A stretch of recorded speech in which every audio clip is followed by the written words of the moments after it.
Greetings adventurers, I'm Lorne Gaming, and I'll be your guild advisor for this video.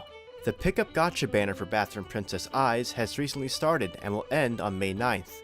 When you draw from this banner, you will have an increased chance to get Bathroom Princess Eyes over all the other 4-star adventurers in the gacha pool.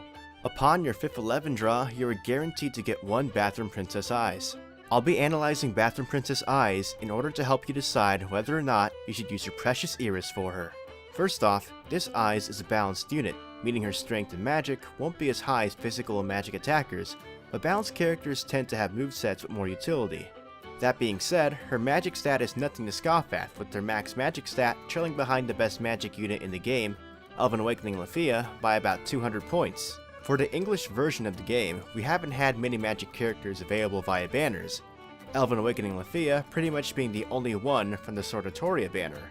Then there's the event Filvis, who isn't that great unless you limit break her a few times.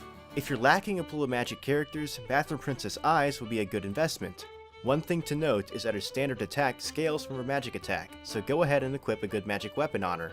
Let's move on to her skills. Her special arts is Timidus Lorofaga, an ultra wind magic attack that hits all foes and also debuffs your enemy's healing effectiveness by 50% for 4 turns. If you need a large burst of magic damage, especially wind magic, using Eyes Special wouldn't be the worst choice.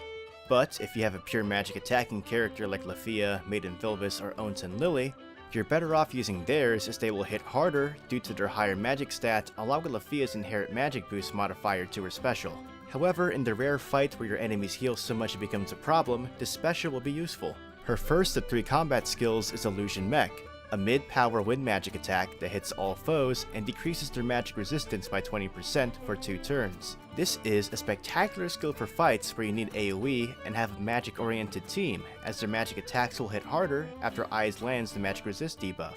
Not to mention, this also makes Eyes' next attack hit harder as well. Overall, a pretty good skill that both damages foes and supports a magic-oriented team. Illusion Piercer is a high-power wind magic attack that hits one foe with a 30% chance to sleep. It's good to use this move after putting on your magic resistance debuff from using Illusion Mech, so it does more damage against your targeted foe. Also, being able to sleep an opponent every now and then is pretty nice. Remember that attacking a slept target will wake them, so if you manage to sleep an enemy, you might want to switch targets to take advantage of the situation. Her third skill, the main highlight of her skill set, is Vetter Scrim, a 40% physical resistance buff to all allies that lasts for 2 turns. This move is extremely useful in cases where you're expecting to take a lot of physical damage. This in particular would be useful in any record busters where the special attack is physical. As of right now, the current meta in wargames consists of physical characters like Sparkle Princess Eyes, Supreme Reign Ataru, and Kino. Eyes is a valuable asset to have, since upon her first turn in wargames, she will normally cast her physical resistance skill, seriously hampering the damage that most wargame teams will do to you. Also, some players have been able to build up magic-focused teams consisting of units like Gale Ryu, who buffs magic and agility, Lafia, a strong magic nuker, and other magic-based characters like Reveria or Onsen Lily. They synergize well with Eyes, who can debuff the enemy's magic resistance with her AoE skill.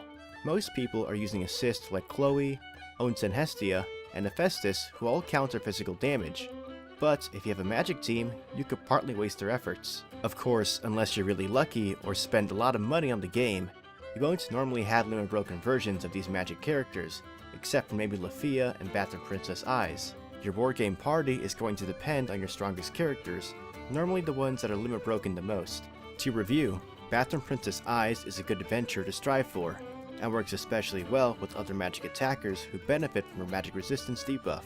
Her physical resistance buff can be game-changing against expected hard hits and physical-focused wargame parties. Also, she's only our second magic-oriented adventurer who's had a banner, with Elven Awakening Lafia being the first.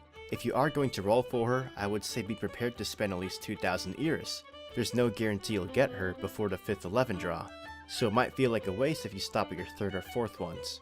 If you're lucky, you'll end up with some bonds on your way to the 5th draw, and find yourself with a pretty powerful limit broken Eyes. If you're unsure, lean towards saving your Iris, since there may be characters released in the future that you wish you saved for, as Iris is finite unless you like emptying your wallet. If you found this video helpful or informative, please give me a like and subscribe to my channel for more content.